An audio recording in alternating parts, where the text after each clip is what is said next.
Bom dia, bom dia, tudo bom com vocês? Por aqui tudo jóia? Bem-vindos a mais um vídeo aqui no nosso canal, mais uma história aqui pra vocês. Tá chegando agora, se inscreve no canal, deixa seu joinha, quer contar sua história, o e-mail tá sempre passando aqui na sua telinha, nós estamos aqui ó, prontas pra te receber, tá bom? Bora lá, porque ela já botou aqui ó, bomba! Então vamos ver qual é a bomba que ela veio contar pra gente. Dani, tenho selecionado minha história... Dani, caso tenha selecionado minha história, desde já muito obrigada. Me chamo Alice, assim como todas as meninas do canal. Acompanho o seu trabalho faz tempo. Conheci no período da pandemia, através da Dani Boggioni. E de lá pra cá, sempre que posto, assisto os vídeos. Obrigada, Dani. Dani tá sempre falando no nosso canal. Quando eu estou em casa, faço minhas tarefas, coloco o telefone próximo e fico te ouvindo. Aprendo muito com as histórias e com seu ponto de vista diante das situações. Já tentei acompanhar outros canais nesse formato, mas o único que tem a leveza e humanidade e acolhimento é o seu. Apesar de eu gostar das histórias das Alices e dos Romeus, eu jamais me vi aqui enviando uma história. Até porque eu sei que a partir do momento que você expõe um assunto da sua vida, as pessoas vão ter o direito de opinar, com base na sua realidade e vivência de vida, o que é compreensível. Eu quero deixar claro que eu sou uma pessoa muito consciente das minhas atitudes e não me eximo das responsabilidades que eu tenho. Aliás, aprendi a ser assim desde criança. Já aproveito o gancho para falar resumidamente da minha infância, para que esse meio não fique tão extenso e pelo fato de o foco ser outra situação que eu estou vivendo no momento. Sou primogênita de 6 irmãos, somos da região norte do país. Minha mãe semi-analfabeta e meu pai nem concluiu o ensino médio. E por aí já dá para vocês terem uma noção das condições socioeconômicas em que nós vivíamos.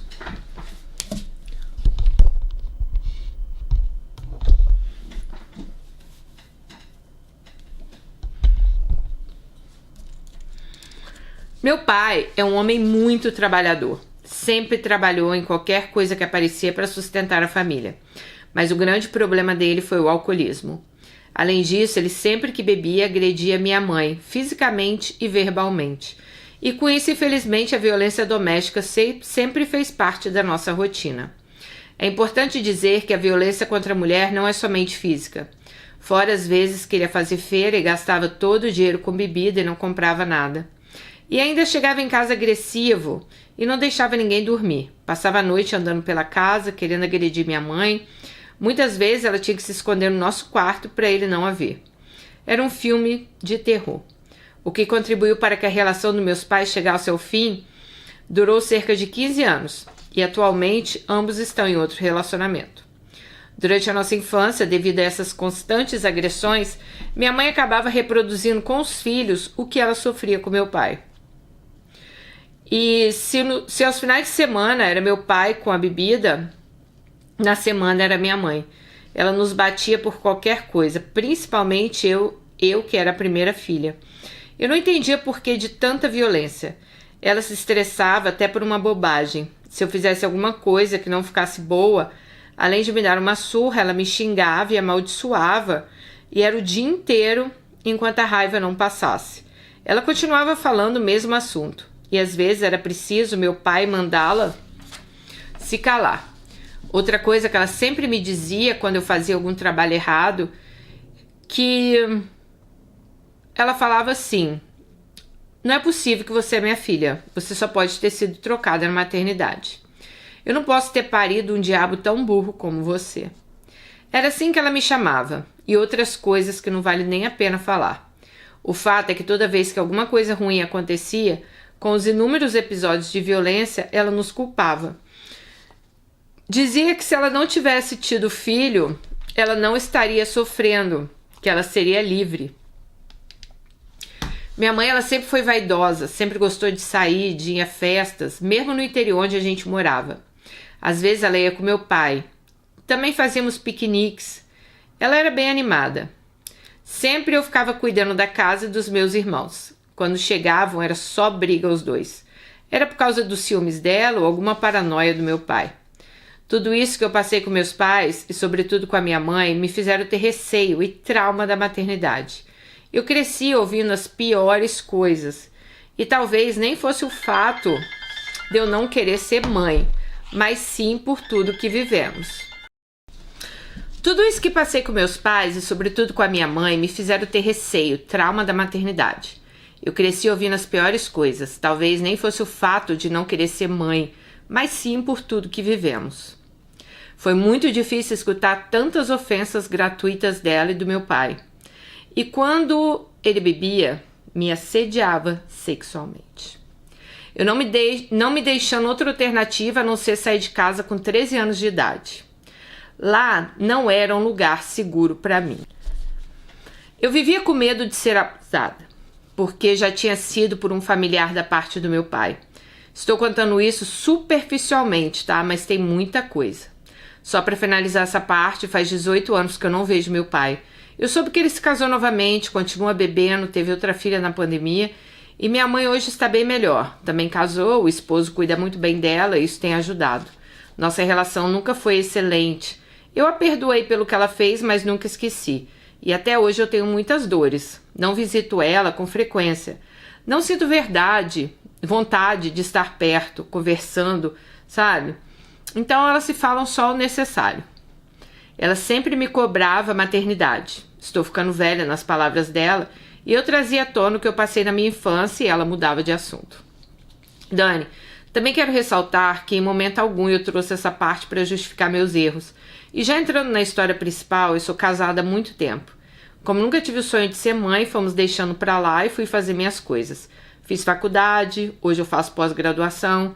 Infelizmente eu ainda não atuo na minha área. Meu casamento tem 5 anos que estão me empurrando com a barriga por vários fatores. Um deles somos acomodados, o clássico. Mas nesse ano as coisas não estão tão ruins que não possam piorar. E lá na frente vocês vão entender o porquê. Em 2023 eu descobri que meu marido estava se relacionando virtualmente com outra pessoa. Li as conversas, inclusive até havia comprovante de Pix enviado para ela. Ali eu percebi que a coisa estava séria. Confrontei ele, que me disse com a maior naturalidade que não me devia satisfação. Afinal, eu estava vivendo a minha vida. Só que isso de viver a vida era faculdade, estágio, voluntariado, projeto de TCC. Minha pesquisa era de campo, onde eu precisei me aproximar do meu objetivo de investigação. Não era algo que eu estivesse me divertindo ou eu saindo com outra pessoa. E reconheço que nesse período deixei a desejar, pois quando começo a fazer uma coisa eu foco e me esqueço do resto. Também sei que se aproveitou da minha ausência, pois já tinha visto ele conversando com outras mulheres. Dani, não me julgue, mas na época eu olhava mesmo o telefone dele. Depois de muito aborrecimento de ver uma mensagem onde contava para a dita cuja que eu olhava o telefone, a mulher disse que eu era doida e eu parei. Até porque não ia adiantar, ele não vai deixar de falar com ela ou com outra. E me disse que nosso casamento não existia mais, apenas uma convivência. Que eu não deveria me intrometer na vida dele, até porque ele não se metia na minha, e estava tudo bem. Às vezes tínhamos algum contato sexual, digo isso porque faz tempo que não temos mais nada. Eu não estou dizendo isso para jogar nas costas dele minhas atitudes. É mais para vocês entenderem a dinâmica da nossa relação. Aqui ninguém é inocente. Ano passado eu cheguei a instalar um aplicativo de relacionamento. Na verdade, mais de um. A princípio era uma forma de me distrair. Quem sabe um flerte. Conversei com alguns caras, mas logo desinstalava, quando eu via que era sempre as mesmas coisas. Às vezes parecia que eu estava numa entrevista de emprego. Eu me sentia invadida, estressada. O que seria um bate-papo estava se tornando incômodo para mim, tendo que responder as mesmas perguntas da maioria sem conteúdo.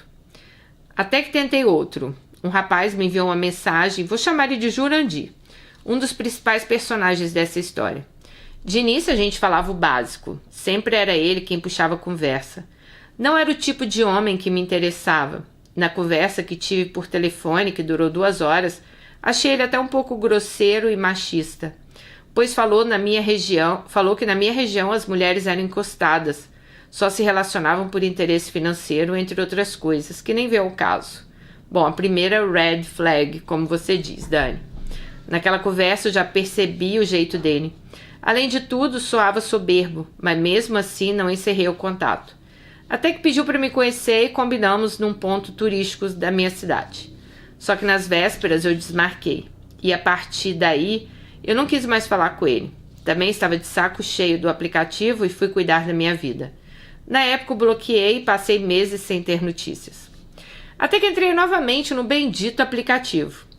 E nós nos conhecemos lá. E ele veio falar comigo. Fingiu que não lembrava de mim. Digo isso porque não é possível que o cara conversou comigo tantas vezes, viu a minha foto e não me reconheceu. Aí na conversa ele pedia para eu passar meu contato, pois ele não tinha tempo de estar no aplicativo e no WhatsApp seria mais fácil. Eu desbloqueei e passei o contato, que muito provavelmente já estava salvo na agenda dele. Mesmo depois de bloqueado, a foto do perfil dele permanecia visível para mim. O tempo passou, ele não acessou mais o aplicativo e eu desinstalei e esqueci daquilo. Até que no início desse ano, após o ano novo, recebi uma figurinha de bom dia de Jurandir. E respondi com outra, e foi assim. Ele, percebendo que eu não ia falar, começou a puxar conversa. Perguntou sobre mim, essas coisas, me disse que estava num voo com destino à minha cidade, tinha ido passar o ano novo com a família. E como trabalhava aqui, estava voltando, que por sinal já estava com o contrato chegando ao fim. Mas em momento algum ele me falou isso. Lá na frente vocês vão entender. Aí começou a insistir para me conhecer. Até então a gente não se conhecia pessoalmente. Ele sabia do meu casamento, conversávamos bastante, se mostrava compreensível, aconselhava, não era de todo um embuste, pelo menos era o que eu pensava. Até que deu certo um dia que ele tirou uma folga e a gente foi se conhecer. Ali eu estava ciente de tudo. Eu não estava com expectativa nem algo do tipo. Pessoalmente ele me pareceu até mais simpático, mas na hora da intimidade ele não quis usar preservativo. Eu falei com ele que não estava certo e ele parecia que nem me ouvia e continuou as investidas e eu acabei cedendo. Outra coisa era a forma agressiva que ele fazia as coisas. Mesmo quando eu reclamava, ele não parava. Houve momentos que eu tive sensação de estar sendo pois falava com ele do incômodo, da dor e ele não estava nem aí. Lógico que eu estava ali por minha vontade. Na hora até pensei isso, mas em muitos momentos não me ouvia e fingia que nem me escutava. Antes que vocês me julguem, eu tenho a plena consciência que eu estava errada, tá? Do risco que corri pela minha irresponsabilidade de ter uma relação com uma pessoa sem proteção. Amiga, quem aqui nunca teve, né? Assim, claro que a gente tem que tomar cuidado, mas ninguém vai te jogar pedra aqui, porque eu tenho certeza que muitas aqui fizeram já essa idiotice, né? Durante os atos, que não foi só uma vez. Gente, eu não vi ele ejacular em mim. Se tivesse visto, teria tomado a pílula no dia seguinte. Quando foi no mês passado, percebi que minha menstruação não veio na data e foi passando os dias e nada. Até comentei com ele. Ele falou qualquer coisa, nem lembro. Quando foi no final do mês, comprei um teste de farmácia e na mesma hora que fiz, vi 2 listas bem fortes. Mandei a foto para ele, mandei áudio, veio me responder quase de noite, na maior tranquilidade. Naquela hora, nem eu acreditava. Não vi ou senti ele ejacular, mas creio que deve ter passado algum resto de esperma, sei lá. Foi a única pessoa que me relacionei sem proteção, então se houvesse alguma gestação, a possibilidade seria só com ele. Foram 4 testes de farmácia e 2 de laboratório, todos positivos. Ele sempre a par de tudo. Se mostrou tranquilo, até surpreso. Porém, no segundo teste de laboratório, meu beta-HCG veio bem alterado, e com isso eu fiquei na dúvida se era um verdadeiro positivo. No dia seguinte, agendei o ultrassom. E sim, foi constatada a gravidez. E escutei até o coração do bebê. Assim que cheguei em casa, liguei para Jurandir e contei. A ultrassom mostrou que eu estava com 7 semanas e alguns dias, que na minha conta bate com o primeiro dia que nos encontramos. Esse homem começou a fazer insinuações que poderia ser do meu marido. Detalhe, com meu marido sempre fizemos sexo com proteção e eu nem tinha contato com ele. Foi uma conversa tensa, ele tentando de todas as formas me convencer que não era dele. Falei do exame de DNA, já que ele tinha dúvidas. O embuste teve coragem de dizer que não iria gastar dinheiro com o DNA com o filho de outra pessoa, porque caso o teste desse negativo, quem ia pagar o prejuízo? Falou que se eu pagasse, fizesse o teste em laboratório, ok, né? Ai, Senhor, que embuste. Isso porque, lembra quando eu disse que ele estava trabalhando aqui? Ah, tá, porque ele falou assim, eu venho aqui fazer o exame quando o neném nascer, né? Aí, você lembra que ela falou que ele estava trabalhando lá? Pois bem, no mês passado o contrato dele terminou e já voltou para a cidade dele. Desde que foi embora, manteve contato comigo. Chegou a me convidar para ir lá. Aparentemente estava tudo bem. Mas com a notícia da gestação, começou a parar de me enviar mensagens. Hoje só fala quando eu me comunico. E só para encher minha cabeça com dúvidas que eu nem tenho. E ainda ficar batendo boca comigo. Segundo ele, caso faça o DNA e dê positivo, ele quer que eu tire o bebê. E antes de realizar o ultrassom, eu já havia falado que eu não sabia o que eu ia fazer. Na conversa que tivemos, contei que passei com a minha mãe, que isso me fez ter aversão à maternidade. Ele se mostrou me apoiar, né? E agora, ele se mostrou apoiar ela no que ela decidisse, e agora ele quer que ela aborte. Eu discuti com ele, desliguei o telefone, porque vi que era inútil. Eu não vou convencer esse embuste de nada. Ele não vai me dar assistência nenhuma. Fica se apoiando na justificativa que não é dele. Já me disse que se for, não quer. Ou seja, o jeito é me virar. Sei dos direitos que meu filho vai ter perante a justiça, mas isso é uma coisa que eu vou pensar bem lá na frente. Se valerá a pena também. Pois eu sei o que é crescer rejeitado. Não ser amado pelas pessoas que deveriam te proteger. O problema, Dani, é que eu não sei como eu vou contar essa notícia para o meu marido. Ele vai ficar muito chateado. Uma coisa é você sair e curtir, a outra é engravidar, né? Como eu falei no início, eu sempre assumi minhas responsabilidades. Eu sei o que eu fiz, sei das consequências, estou disposta a arcar com elas. Em relação a Jurandir, por enquanto, não pretendo conversar com ele, só vai me aborrecer. Teoricamente não sumiu, mas chegou a me dizer que faria. E sabe o que é pior? É saber que ele não fez isso com a esperança de me fazer mudar de ideia. Ou pior, ele não presta nenhum auxílio. Ele me vê eu me lascando sozinha, né?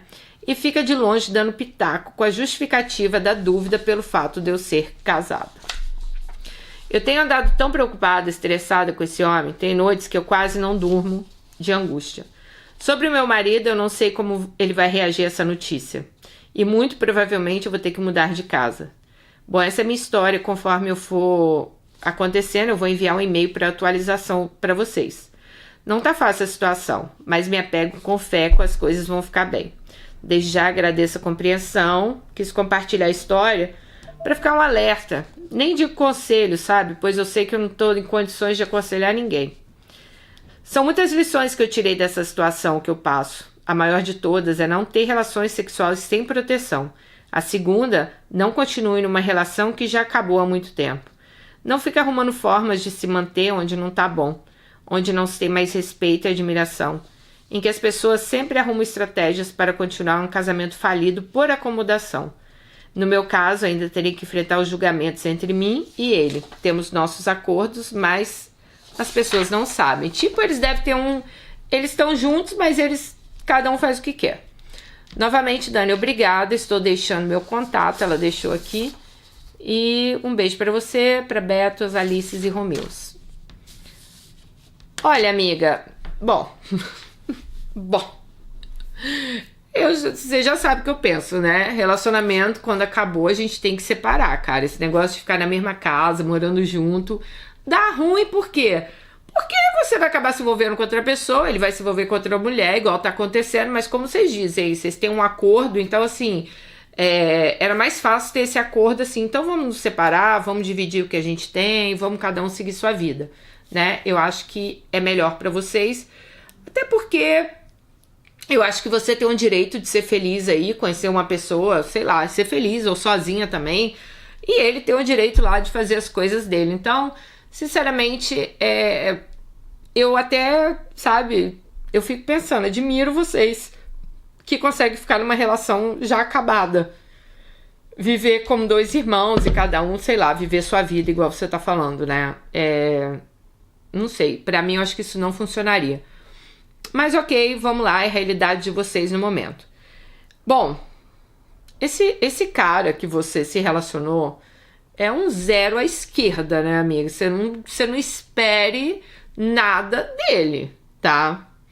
Um cara que se relaciona com você, que não quer colocar camisinha, e você fala que está grávida e fica insinuando que o filho não é dele, né? Porque você é casada, mas você não teve nada com seu marido, porque você sabe disso.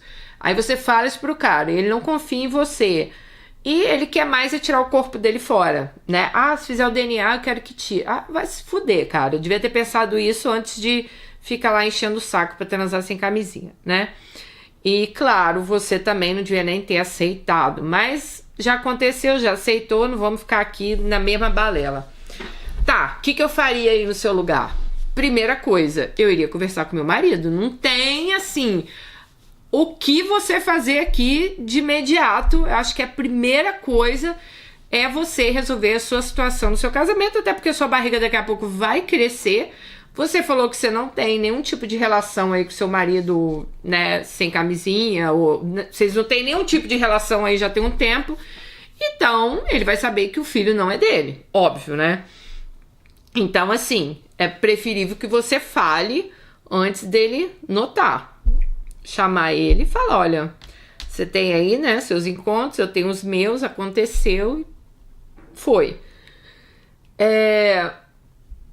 Eu não sei como é a situação financeira de vocês, mas você trabalha... Ah, não, você não tá trabalhando, né? Que você falou que... Ah, não, você não trabalha na sua área, né? Mas você faz uma pós... Assim, como que eu vou falar, gente? É igual você disse. O seu filho, ele tem direitos. Esse cara aí, comprovado que ele é o pai, sim, ele vai ter que dar pensão, né? Então vai ter que te ajudar também. O único problema, assim, sabe, gente, quando eu penso um cara que já não quer o filho desde a gestação, eu penso essa criança que merece ter um diabo de um pai desse, né? Porque aí a criança... Eu prefiro até... Acho que eu assumi um filho sozinha do que um pai que não queria ter um filho. Porque, pelo menos você sozinha, você sabe ali que você tá dando seu amor. Aí saber que ele tem um pai e que o pai não tá nem aí pra ele, parece que a dor é maior. Então parece que se você cresce sem aquela presença, sem nem falar no diabo desse homem, fala que morreu, que, né, mudou pro exterior, então acho que é até melhor pra criança, pra falar a verdade. Mas tem que vir de você, né, amiga? O que você quer fazer? Você quer ter o filho, né? Você vai levar adiante essa gestação. No Brasil, até onde eu sei, o aborto ele não é legalizado, né? Não é igual na Europa, nos Estados Unidos. Então, eu acredito que você vai ter que levar essa gestação em frente, mas a gente sabe também que tem, né? Que tem as coisas. Eu, sinceramente, eu não faria. Cara, custasse o que fosse, eu ia ter meu filho, né? Até porque eu vejo que meus filhos são as coisas mais importantes que eu tenho na minha vida. Então, assim, mesmo eu sei que você tem seus traumas, você nunca pensou em ser mãe, mas, nossa, amiga, ter filho é tão bom, você não faz ideia, mas eu não tô aqui pra colocar isso na sua cabeça. Eu acho que a primeira coisa que você tem que fazer, independente aí qual seja a sua resolução, né? Se bem que você falou que tá de 7 semanas, né? Então, você sabe, né? Eu acho que a primeira coisa que você tem que fazer é contar, assim, aí pro seu marido o que aconteceu.